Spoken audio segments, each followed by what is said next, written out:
Hello everyone, welcome to Shiv Kripa Study Point and I am your Kripa ma'am. Dears, आज हम अपनी 9th class की English book बिहीव का chapter 6 करने वाले हैं और लेसन का नाम है माई चाइल्डहुड, मेरा बचपन। तो देखते हैं किसके बचपन के बारे में बात की गई है। Let's see before you read, आप पढ़ें उससे पहले। कैन यू थिंक, क्या आप सोच सकते हो, ऑफ एनी साइंटिस्ट, किसी साइंटिस्ट के बारे में, वैज्ञानिक के बारे में, who have also been a statesmen, जो एक स्टेटमैन भी रहा, मतलब एक राजनेता भी रहा है। APJ Abdul Kalam, whose project in space, defences and nuclear technology guided India into 21st century. APJ Abdul Kalam किसका चाइल्डहुड है? एपीजे अब्दुल कलाम का।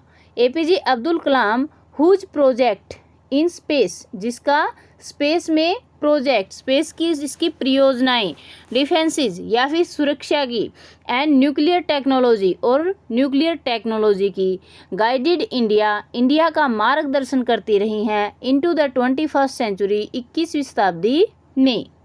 बिकेम आवर 11th प्रेजिडेंट इन 22, और वो बने थे हमारे 11th प्रेजिडेंट, 11वें राष्ट्रपति इन 2002 में।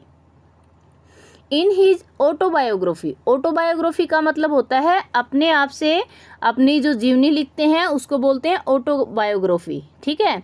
तो इन हिज ऑटोबायोग्राफी, उनकी ऑटोबायोग्राफी में, जिसका नाम है विंग्स ऑफ फायर, आग की लपटें, he speak of his childhood, उन्होंने अपने बचपन के बारे में बताया है। अपनी ऑटोबायोग्राफी में, अपनी जीवनी में उन्होंने अपने बचपन के बारे में बताया है। तो देखते हैं कि उन्होंने अपने बचपन के बारे में क्या कुछ बताया है। लेट्स रीड, यहाँ से अपना लेसन स्टार्ट होता है। I was born into a middle class Tamil family in the island town of Rameswaram in erstwhile, Madras state. I was born, मेरा जन्म हुआ था, मैंने जन्म लिया था। अच्छा, किसने जन्म लिया था?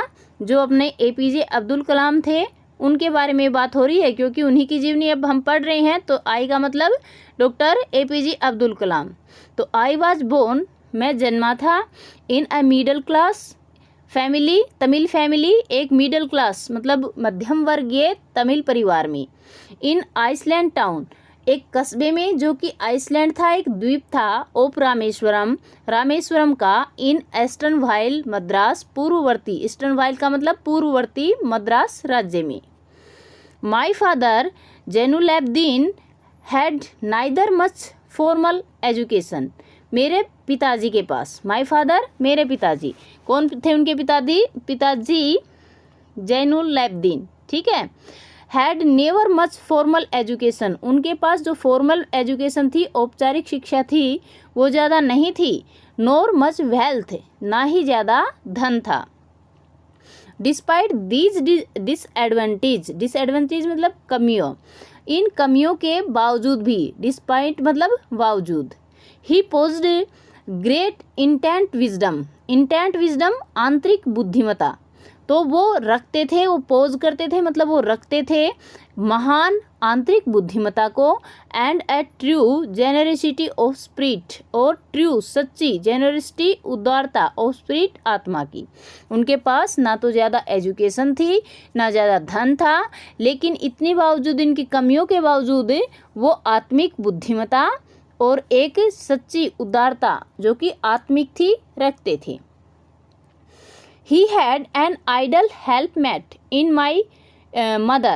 He had an idle helpmate, उनका एक सच्चा सहयोगी था, helpmate सहयोगी था, in my mother, जो कि मेरी माँ के रूप में था, अशी अम्मा, जिनका नाम असी अम्मा था। I do not recall the exact number of pupil. I do not recall, मैं नहीं याद कर सकता, रिकॉल कर सकता मतलब याद नहीं कर सकता मैं, द एग्जिट नंबर, सही गिनती, ऑफ पीपल, लोगों की, सी फैड एवरी डे, जिन्हें वह प्रतिदिन, फैड का मतलब है खाना खिलाना, ठीक है, जिन्हें वह प्रतिदिन खाना खिलाती थी।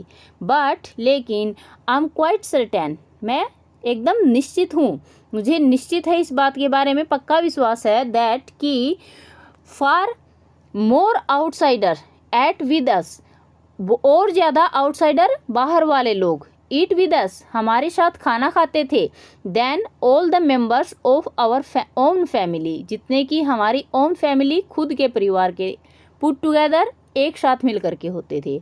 मतलब हमारे परिवार के जितने सदस्य थे उससे कहीं ज़्यादा बाहर के लोग हमारे साथ खाना खाया करते थे। आगे देखो, I was one of many childrens, मैं बहुत सारे बच्चों में से एक था। I was one of the many childrens, मैं बहुत सारे बच्चों में से एक था। अ शॉर्ट बॉय, एक छोटा सा लड़का, मतलब एक नाटा सा लड़का। With rather distinguished look, distinguished look का मतलब होता है असाधारण सा दिखने वाला, मतलब वो बहुत ज़्यादा सुंदर दिखने वाले नहीं थे।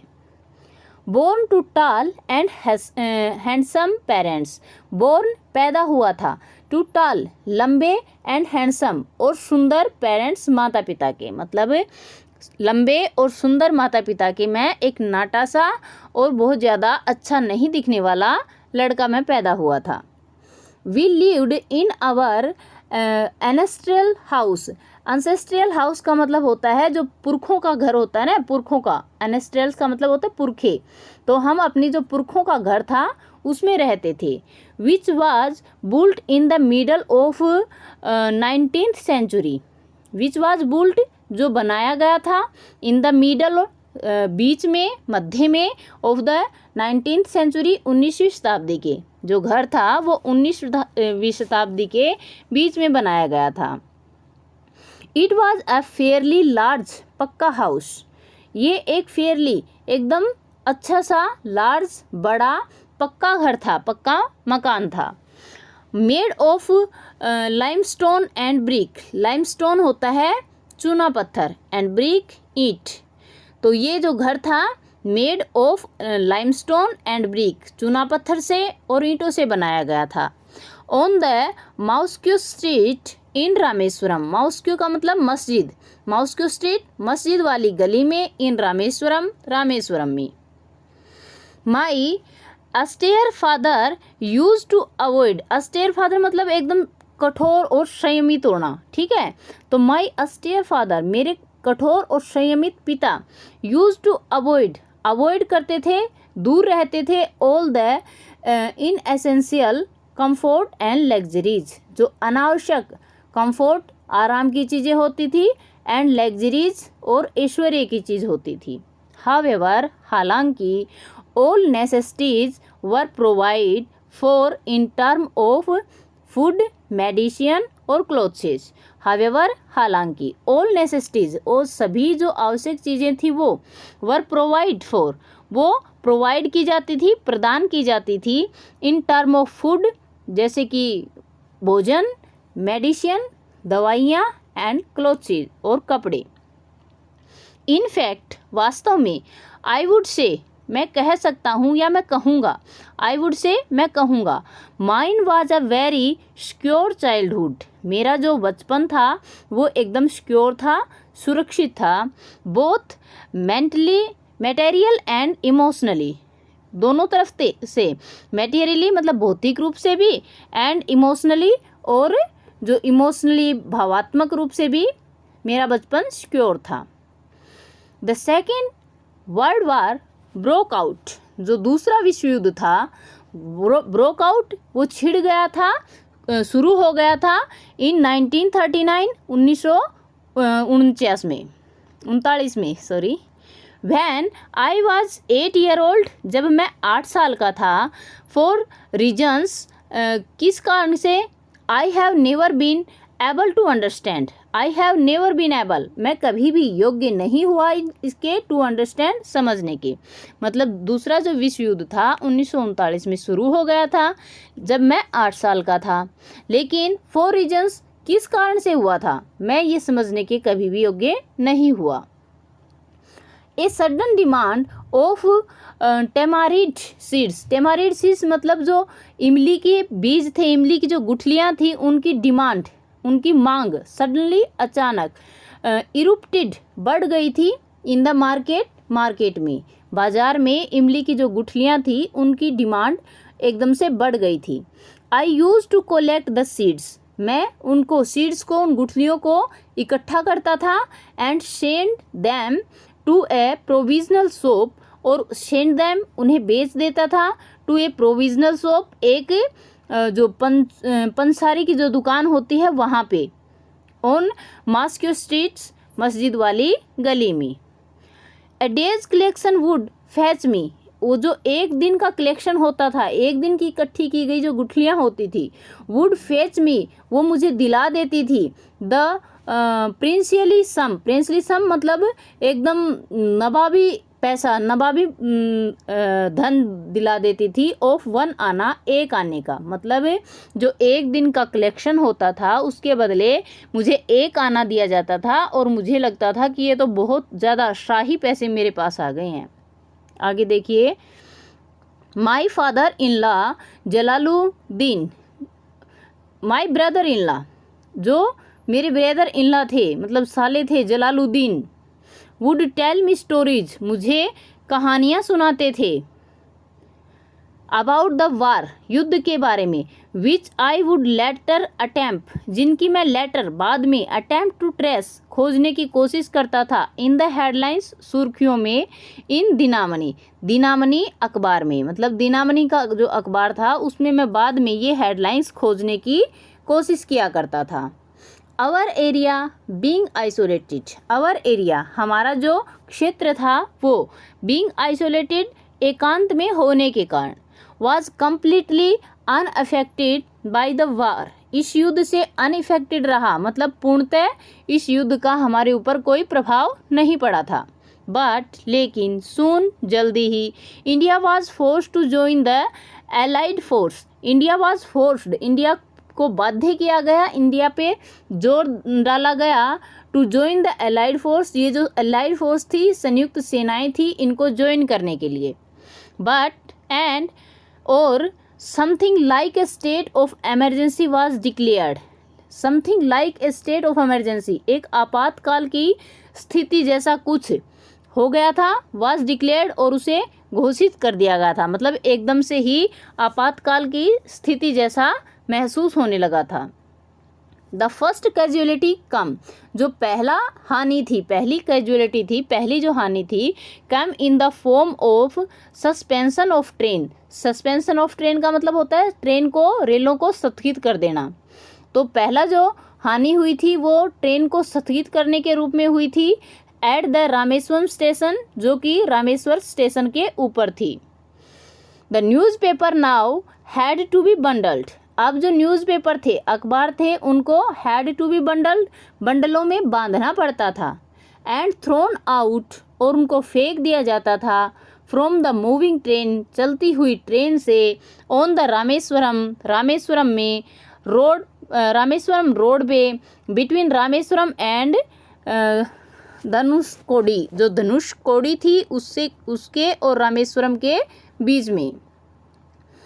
That forced my cousin Shamsuddin, who distributed newspaper in Rameswaram, that forced, उसने बाध्य किया, my cousin, मेरे कजन को, मेरे चचेरे भाई को, जिसका नाम शमसुद्दीन था, who distributed, जो बांटता था, न्यूज़पेपर्स, इन अखबारों को, इन रामेश्वरम, रामेश्वरम में, to look for a helping hand, to look for का मतलब खोजना, तो खोजने के लिए एक हेल्पिंग हैंड, एक सहयोगी को, टू कैच द बंडल्स, जो इन बंडलों को कैच कर सके, पकड़े रख सके, एंड एज इफ नेचुरली मतलब साधारणतया, आई फिल द स्लॉट, मैंने ये खाली स्थान भर दिया था, स्लॉट का मतलब ये जो जगह थी इसको मैंने भर दिया था, मतलब जो हेल्पिंग हैंड उसे चाहिए था वो हेल्पिंग हैंड मैं बन गया था। Shamsuddin helped me earn my first wags, wags का मतलब होता है तनख्वाह, ठीक है। तो जो शमसुद्दीन था उसने मेरी हेल्प की, मदद की, टू अर्न, कमाने में, माई फर्स्ट वैग्स, मेरी जो पहली तनख्वाह थी उसे। A century, half a century later, आधी शताब्दी के बाद भी, आई कैन स्टिल फील, मैं अब भी महसूस कर सकता हूँ, द सर्ग ऑफ प्राइड, गर्व की सर्ग को, सर्ग का मतलब होता है हिलोर को, गर्व की हिलोर को आधी सेंचुरी के बाद भी मैं आज महसूस कर सकता हूँ, in earning my own money, जब मैंने अपना खुद का पैसा कमाया था, फॉर द फर्स्ट टाइम, पहली बार, जब मैंने अपनी पहली तनख्वाह को प्राप्त किया था तो मैं इतना खुश हुआ था कि आज आधी सेंचुरी बीत जाने के बाद भी जब मैं उसे याद करता हूँ तो मैं उसी गर्व की सर्ग को, उसी गर्व की हिलोर को महसूस कर सकता हूँ जो मैंने उस टाइम महसूस की थी। तो डियर्स, आज हम अपना लेसन 6 सिर्फ यहीं तक करेंगे, बाकी वाला हम नेक्स्ट वीडियो में करेंगे। तो आई होप आपको इतना लेसन समझ में आ गया होगा। अगर समझ में आ गया है तो वीडियो को लाइक कर दीजिए, अगर कोई दिक्कत रह गई है तो कमेंट करके पूछ लीजिए। थैंक यू फॉर वॉचिंग, मिलते हैं नेक्स्ट वीडियो में। Till then bye bye, have a great time.